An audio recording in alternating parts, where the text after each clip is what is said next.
से कैलकुलेट करना स्टार्ट किया था? साइक्लोप्रोपेन से साइक्लोऑक्टेन तक। तो on the basis of strain theory हम इसका स्टेबिलिटी कैसे डिसाइड करेंगे कि कौन सा सबसे ज़्यादा ऑर्डर स्टेबल होगा, कौन सा कम होगा? तो इसकी स्टेन के आधार पर हम स्टेबिलिटी ऑर्डर लिखते हैं। तो सबसे पहले क्या करते हैं, स्टेन लिखते हैं। स्टेन सबसे ज़्यादा किस में होती है? Angle strain, angle strain. तो एंगल स्ट्रेन में मैंने देखा कि साइक्लोप्रोपेन का आपका कितना आया था? देखिए साइक्लोप्रोपेन का है आपका 24 डिग्री 44 मिनट। और साइक्लोब्यूटेन का आपका है एंगल स्ट्रेन, ये आपका एंगल स्ट्रेन दिया है, ये है आपका 9 डिग्री 44 मिनट। फिर इसके बाद आता है साइक्लोपेंटेन। तो साइक्लोपेंटेन का आपका आया था, ये कितना था? साइक्लोपेंटेन का है 0 डिग्री 44 मिनट। साइक्लोपेंटेन के बाद साइक्लोहेक्सेन का स्ट्रेन कितना आया है? दिस इज आपका है 5 डिग्री 16 मिनट।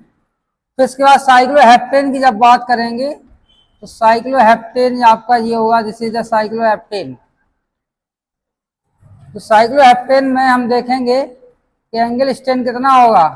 तो साइक्लोहेप्टेन का आपका 9 डिग्री हो जाएगा 30 मिनट। और साइक्लोऑक्टेन की जब हम बात करेंगे तो क्या हो जाएगा? दिस इज द साइक्लोऑक्टेन में कितना होगा? 30 डिग्री 16 मिनट, ये इतना हो जाता, ठीक है। तो जिसका एंगल स्ट्रेन ज्यादा होगा वो आपका सबसे कम अनस्टेबल होगा। कैसा होगा? तो स्टेबिलिटी का ऑर्डर देखेंगे, सबसे स्टेबिलिटी हमारा किस पर डिपेंड करेगा? तो स्टेबिलिटी हम जब देखेंगे कि जिसका एंगल स्ट्रेन सबसे ज्यादा होगा उसकी स्टेबिलिटी सबसे कम होगी, और जिसमें एंगल स्ट्रेन सबसे कम होगा उसकी स्टेबिलिटी ज्यादा होगी। तो देखिए सबसे कम आपका एंगल स्ट्रेन किसमें है? साइक्लोप्रोपेन। तो साइक्लोप्रोपेन सबसे ज्यादा अनस्टेबल हुआ। कौन सा हुआ? सबसे कम स्टेबल। इससे ज्यादा कौन हुआ? 24 के बाद देखिए, 24 के बाद कौन सा आता है आपका? 13। तो साइक्लोऑक्टेन आएगा। साइक्लोऑक्टेन आएगा कि नहीं आएगा? तो उसके बाद स्टेबिलिटी में आता है आपका साइक्लोऑक्टेन। अब साइक्लोऑक्टेन से ज्यादा स्टेबिलिटी किसकी होगी? चलिए ये भी हो गया, ये हो गया। 13 के बाद 9.44 ये है, और 9 आपका 31 है, तो इसकी स्ट्रेन आपकी ज्यादा है। फिर आ गया आपका साइक्लोब्यूटेन। साइक्लोब्यूटेन से ज्यादा स्टेबल कौन सा होगा? साइक्लोब्यूटेन के बाद आएगा आपका साइक्लोहेप्टेन। ये तो साइक्लोहेप्टेन ये देखेंगे, दिस इज द साइक्लोहेप्टेन। और साइक्लोहेप्टेन से ज्यादा आपका साइक्लोब्यूटेन हो गया, साइक्लोहेप्टेन हो गया। फिर आएगा आपका साइक्लोहेक्सेन। तो this is the cyclohexane molecule. और सबसे कम स्टेबल जो होगा वो कौन सा होगा? दैट इज आपका साइक्लोपेंटेन। ठीक है, इसको अरेंज करते हैं, आप नोट कर लीजिए, उसको वहां पे अरेंज कर देते हैं।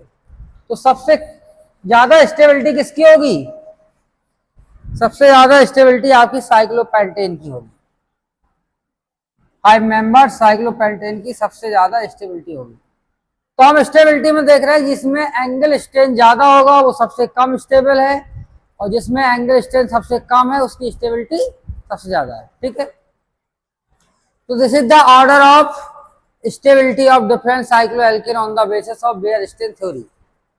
तो अब आता है कि कुछ मॉलिक्यूल ऐसे होते हैं कि जिनमें स्ट्रेन होती है, स्टेबल होते हैं, लेकिन अगर उनका किसी तरह से तनाव स्ट्रेन लॉस हो जाए, क्या हो जाए? स्ट्रेन अगर लॉस हो जाता है तो उनमें स्टेबिलिटी आ जाती है। जैसे एग्जाम्पल के लिए यहां तक आप नोट कर लिए, आगे बताते हैं। जैसे मान लीजिए कि एग्जाम्पल आता है आपका साइक्लोहेक्सेन का।